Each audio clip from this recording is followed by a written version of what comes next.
क्या आपको मालूम चला हमारे देश में हाई कोर्ट जज बनने का जो प्रोसेस है वो बदल चुका है? नहीं पता चला? आज के इस वीडियो में पता चल जाएगा।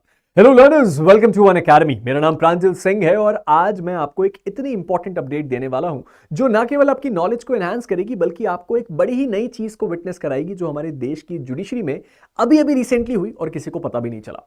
मैं बात कर रहा हूं हमारे देश में हाई कोर्ट जजेस की नियुक्ति की। अगर आपको ना पता हो तो हमारे देश में दो टाइप के जजेस नौकरियां करते हैं। सबसे पहले वो जो कि लोअर जुडिशरी को सर्व करते हैं, जो कि हमारे देश में सिविल जजेस के एग्जाम को क्वालिफाई करके जज बनते हैं, और दूसरी तरफ हमारे पास होते हैं हायर जुडिशरी के जजेस यानी कि सुप्रीम कोर्ट और हाई कोर्ट के जजेस, जो कि कोर्ट ऑफ रिकॉर्ड के जजेस कहलाते हैं।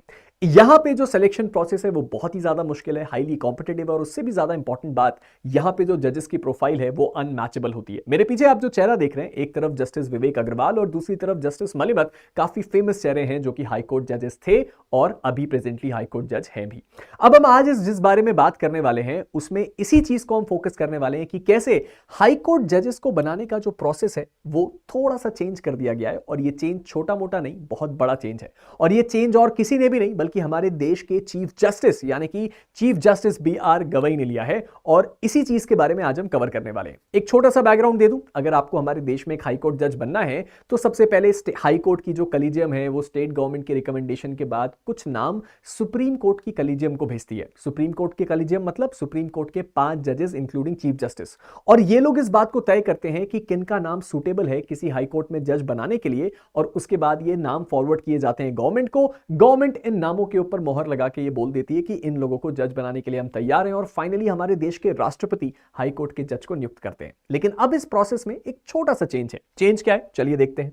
आपने बहुत बार सुना होगा कि आप यूपीएससी का प्री लिख सकते हैं, मेंस लिख सकते हैं, लेकिन इंटरव्यू में आप कोई धोखा नहीं कर सकते। वहां तो आपकी पर्सनैलिटी पे खरा होना ही पड़ेगा, और एग्जैक्टली यही चीज हो चुकी है अब हमारे देश में हाई कोर्ट जज बनने के लिए।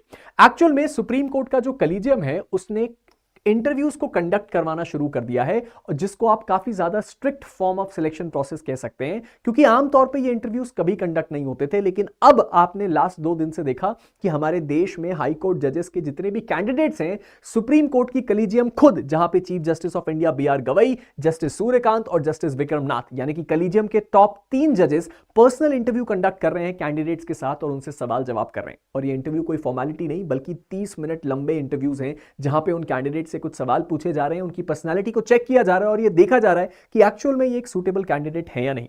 ये बात हम कह सकते हैं कि ये जो आपके प्रेजेंट में जो इंटरव्यूज चल रहे हैं, ये एक तरह से उन कैंडिडेट्स का असेसमेंट है, जिससे ये बात तय करी जा रही है कि सर ये व्यक्ति हाईकोर्ट जज बनने के बाद सही होगा कि नहीं। आप में से बहुत सारे लोगों के सवाल होंगे, क्या इससे पहले ये नहीं होता था? जी नहीं, इससे पहले ये कंपलसरी क्राइटेरिया नहीं था। रेयरेस्ट ऑफ रेयर केस में कैंडिडेट से जो चीफ जस्टिस या कलीजियम होता था सुप्रीम कोर्ट का, वो बात करके कुछ चीजों पर क्लैरिफिकेशन लेता था।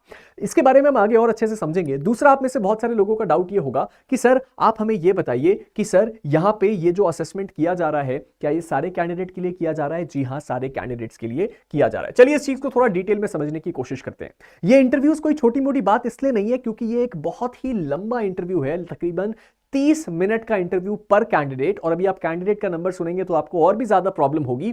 आर बीइंग कंडक्टेड, ये वर्चुअली और इन पर्सन दोनों हो रहा है, यानी कि कुछ कैंडिडेट्स को सुप्रीम कोर्ट स्वयं बुलाया जा रहा है, कुछ लोग वर्चुअली वीडियो कॉन्फ्रेंसिंग के थ्रू ये इंटरव्यू दे रहे हैं। क्लोजली इस बात को एनालाइज किया जा रहा है कि सर वो जो कैंडिडेट है वो हाईकोर्ट जज बन पाएगा कि नहीं, उसका एरिया क्या है, उसने कहां पे प्रैक्टिस किया, और वो सच में उस पोजीशन के साथ जस्टिस कर सकता है कि नहीं। बहुत सारे लोग ये क्लेम कर रहे हैं कि जस्टिस यशवंत वर्मा की जो कंट्रोवर्सी हुई, दिल्ली के वो जज जिनके घर से कैश मिला था, यही वो कारण है कि कलीजियम अब थोड़ा और भी ज्यादा स्ट्रिक्ट हो चुका है, क्योंकि अब उनको इस बात को श्योर करना है, क्योंकि उस कंट्रोवर्सी के बाद बहुत सारे सवाल उठने लगे थे कि हमारे जजेस के सिलेक्शन की जो स्क्रूटनी प्रोसेस है शायद उसी में कुछ गड़बड़ है, इसीलिए यहां पे ऐसी कंट्रोवर्सीज देखने को मिलती है।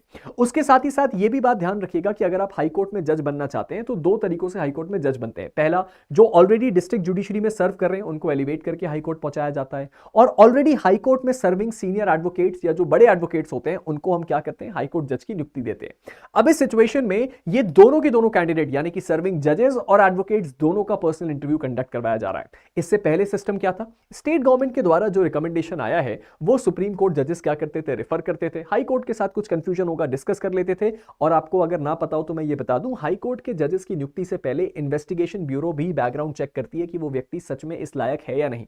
और इस सिचुएशन में इन्वेस्टिगेशन ब्यूरो की रिपोर्ट के तहत वो इस बात पे फैसला ले लेते थे कि एक व्यक्ति को हाई कोर्ट जज बनाना जाना है या नहीं, लेकिन ये पहली बार है कि compulsory direct face to face interviews conduct करवाए जा रहे हैं, जो कि एक बहुत बड़ा चेंज है।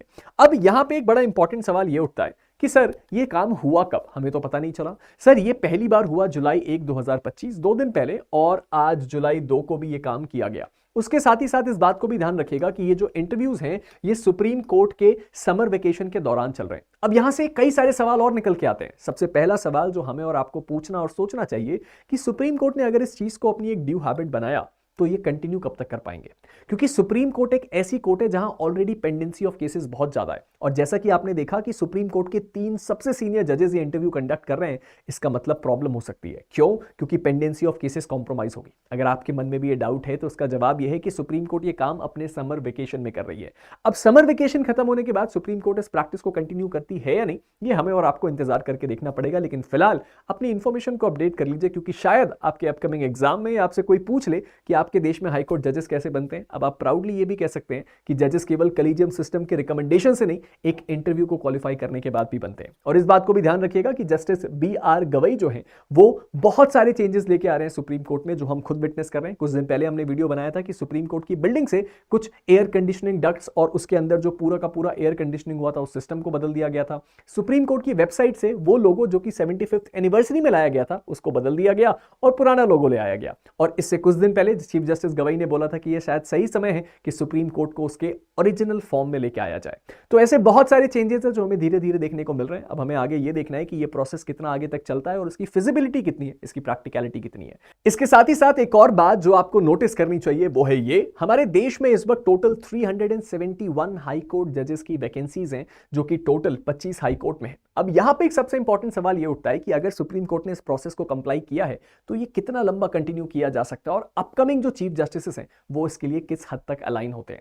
अब ये सवाल हमें और आपको मिलकर डिस्कस करना चाहिए, लेकिन इसके बारे में हम डिस्कशन कभी और करेंगे। फिलहाल आपका इस मैटर पे क्या ओपिनियन है? क्या एक सही मूव है? क्या इसको लॉन्ग रन में कंटिन्यू किया जा सकता है? और हाई कोर्ट जजेस और ऐसे बड़े पदों की नियुक्ति के लिए क्या कोई और डिफरेंट टाइप का सिलेक्शन प्रोसीजर हो सकता है? आप कमेंट सेक्शन में बताइए। फिलहाल मैं आपको एक दूसरी इंपॉर्टेंट बात बताता हूं, वो है ये कि अगर अभी तक आपने मेरे टेलीग्राम ग्रुप प्रांजल सिंह अनअकैडमी को फॉलो नहीं किया है तो उसको फॉलो कर लीजिए। लिंक डिस्क्रिप्शन में। मेरी क्लासेस के पीडीएफ्स, अगर आप मुझसे डायरेक्टली बात करना चाहते हैं और ऐसे ही रेगुलर अपडेट्स चाहते हैं तो इन सब की इंफॉर्मेशन आपको यहां पे मिल जाती है। उसके साथ ही साथ एक और बात को बिल्कुल मत भूलिएगा, वो है हमारा जुडिशरी आइकॉनिक प्रो। अगर आप एक जुडिशरी के एस्पिरेंट हैं और सचमुच जुडिशरी को क्लियर करना चाहते हैं तो अनअकैडमी आपको ऑफर करता है एक ऐसा ऑनलाइन प्लेटफॉर्म सब्सक्रिप्शन प्लान जहां पे आपको ऑफलाइन का टच मिलता है विद आइकॉनिक प्रो। यहां पे आप अपने फेवरेट एजुकेटर को अपना पर्सनल मेंटोर बना सकते हैं ताकि आपकी वन ऑन वन मेंटोरशिप हो या आपकी पर्सनल गाइडेंस हो या आपको वीडियो कॉन्फ्रेंसिंग के थ्रू अपने डाउट सॉल्व करने हो तो आप डायरेक्टली अपने एजुकेटर्स के साथ कर सकते हैं आइकॉनिक प्रो में। इसके साथ ही साथ अगर हम आगे बढ़े तो हमारी निश्चय बैच को भी आपको बिल्कुल नहीं भूलना है। हमारी निश्चय बैच जो कि एक ऑल स्टेट कॉम्प्रिहेंसिव बैच है वो ऑलरेडी शुरू हो चुकी है हमारे प्लेटफॉर्म पे, जहां पे हर एक स्टेट का major law, minor law, local law, उसके साथ ही साथ जीएस और जीके भी कवर करवाया जाएगा इंडिया के बेस्ट एजुकेटर्स के साथ। अपूर्वा मैम, विशाल सर, मैं और आशुतोष सर, और उनके साथ साथ और भी बहुत सारे एजुकेटर्स आपको मिलने वाले हैं। और उसके साथ ही साथ अगर आप एक ऐसे लर्नर हैं जो इस वक्त किसी भी अपकमिंग जुडिशरी एग्जाम को अटेम्प्ट कर रहे हैं तो भूलिएगा मत, इस वक्त अनअकैडमी आपको मात्र ₹1 में टेस्ट सीरीज ऑफर कर रहा है, जो कि है राजस्थान, छत्तीसगढ़, हिमाचल एंड उत्तराखंड की। नेवर फॉरगेट कि आपका एक मूव आपके करियर को, आपके फ्यूचर को एक नई दिशा और एक नए डायमेंशन पे लेके जा सकता है। मिलते हैं एक नए वीडियो के साथ, तब तक के लिए stay motivated and keep learning. Thank you.